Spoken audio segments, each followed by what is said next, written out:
अस्सलाम वालेकुम। इससे पहले हम एक वीडियो बना चुके हैं जिसमें हमने आपको बताया कि ओवर काउंटर किस तरह से वेंटी तैयार होती है, उसकी डायमेंशन, लेंथ और विड्थ हमने तीनों चीज़ें हमने मुकम्मल एक्सप्लेन की हैं।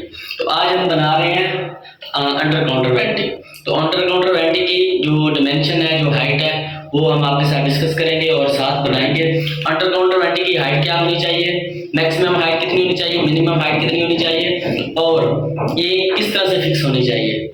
ठीक है, इसके जो भी टेक्निकल पॉइंट है वो हम आपके साथ डिस्कस करते रहेंगे और ये कितने इसकी लेंथ मैक्सिमम कितनी होनी चाहिए, ये बहुत रखता है, मायने रखता है एक छोटे से वाशरूम में। लेकिन ये वाशरूम जो कि छोटा नहीं है, एक मीडियम साइज का वाशरूम है, 7x9 का वाशरूम है। तो इसमें टाइल्स भी आपने देखी है, हमने इंस्टॉल की हैं 2x4 की, हमने टाइल्स भी इंस्टॉल की हुई है। अभी टाइल लगाने के बाद हम वेंटी तैयार कर रहे हैं। ये बात आप ध्यान में रखें कि कोई भी वेंटी हम बनाते हैं तो वो टाइल्स के बाद तैयार होनी चाहिए, क्योंकि उसका असल रिजल्ट जो उसकी विड्थ होती है या उसका हाइट होता है वो प्रॉब्लम बाद में नहीं आती।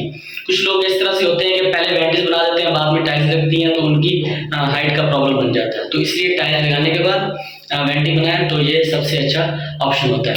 तो ये देखें, हमने यहाँ पे ये लिख दिया, यहाँ पे 44 इंच बाई 24 इंच की तैयार वेंटी हमारे पास होगी और इसकी जो हाइट है वो हाइट हमारी होगी 34 इंच होगी।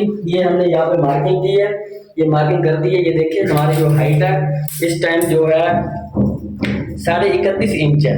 31.5 इंच इसकी नीचे वाला बॉटम है। जब इसको हम स्लैब डालेंगे 2 इंच का स्लैब डाल के तो ये हमारा 33 इंच तैयार हो जाएगा। 33 इंच पे जब हम ग्रेनाइट लगाएंगे तो हमारा 34 इंच पे फाइनल हो जाएगा ये वेंटी। कोई भी वेंटी जब बनाते हैं तो उसकी जो मिनिमम हाइट होती है वो 32 इंच होती है। ये ऑनर की मर्जी होती है, वो 32 इंच रखता है। किसी की हाइट ज़्यादा होती है, किसी की हाइट कम होती है, तो अपने हिसाब से हाइट के हिसाब से वो एडजस्टमेंट करते हैं। तो हम जो रिकमेंड करते हैं वो 32 से 33 इंच रिकमेंड करते हैं, क्योंकि हाइट का प्रॉब्लम रहता है। ठीक है, तो वुजू वगैरह करना होता है नमाज के लिए, तो ये 32 इंच की जो वेंटी होती है वो हमारा रिकमेंडेड और स्टैंडर्ड साइज होता है। लेकिन कुछ लोग इंसिस्ट करते हैं कि हमें हाइट कम नहीं चाहिए, हमें ज़्यादा चाहिए, तो मैक्सिमम आप 34 इंच से ऊपर ना जाएं। विड्थ तो इसके स्टैंडर्ड साइज होता है, वो 24 इंच होती है विड्थ। लेकिन जो कि कंक्रीट हमने डालनी है, कंक्रीट हम 22 इंच पे डालेंगे। 22 इंच पे डालेंगे तो 2 इंच में उसका फ्रंट का एक पीस लगेगा और उसके बाद उसका गोला आएगा, तो इस तरह से वो 24 इंच मुकम्मल हो जाएगा। और लेंथ जो है वो वाशरूम के हिसाब से, क्योंकि हमने यहाँ पे कम्बोर्ड इंस्टॉल की हुआ है, तो कम्बोर्ड के हिसाब से हम इसको रखेंगे। इसकी जो लेंथ है वो कम्बोर्ड के हिसाब से, की कम्बोर्ड है तो ये हम यहाँ से लेके आएंगे और इसको हम थोड़ा सा राउंड करेंगे।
करने के बाद हम ये एक लकड़ी का एक आरजी सा फ्रेम बनाया है हमने।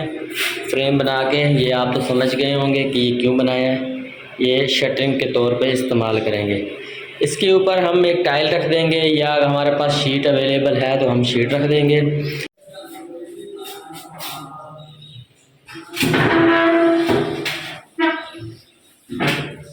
ये हमने टाइल यहाँ पे फिक्स कर दी है। मेक श्योर कि इसका लेवल अच्छा हो, किसी साइड पर स्लोप नहीं करनी, इस साइड पर भी लेवल होना चाहिए और इस साइड पर भी लेवल होना चाहिए। ये टाइल की स्ट्रिप काट के 2.25 इंच की, तो ये हम यहाँ पे लगाएंगे जो फ्रंट पे हमें नजर आएगी। यहाँ पे ग्रेनाइट आ जाएगा और यहाँ पे ये टाइल की स्ट्रिप है। ये एक तो हम कंक्रीट डालेंगे उसको रोक लेगी, रुकावट हो जाएगी। उसके अलावा ये कंक्रीट के अंदर मतलब पक्का हो जाएगा काम।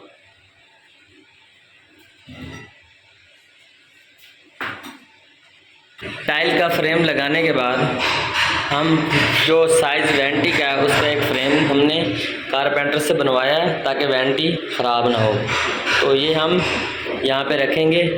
मेक श्योर कि ये हमारे सेंटर में है जहाँ पे हमारी वेंटी लगेगी। और ये भी नीचे से हमने चेक करना है कि हमारे पॉइंट्स साइड पे तो नहीं है।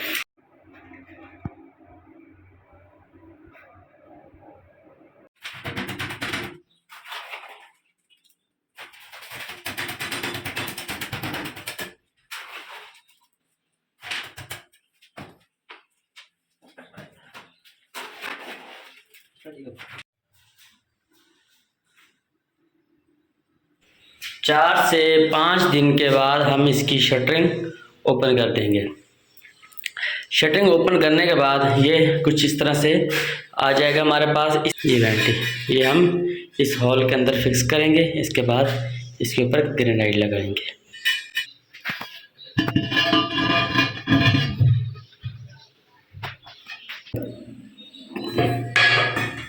मेक श्योर कि हमारी वेंटी लेवल में हो।